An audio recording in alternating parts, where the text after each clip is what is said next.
ಪ್ರೀತಿಯಿಂದ ಪ್ರೀತಿ ಹಂಚಿರೋ.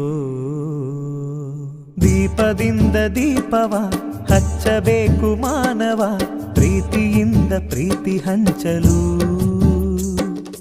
ಮನಸ್ಸಿನಿಂದ ಮನಸ್ಸನು ಬೆಳಗಬೇಕು ಮಾನವ, ಮೇಲು ಕೀಳು ಭೇದ ನಿಲ್ಲಲು.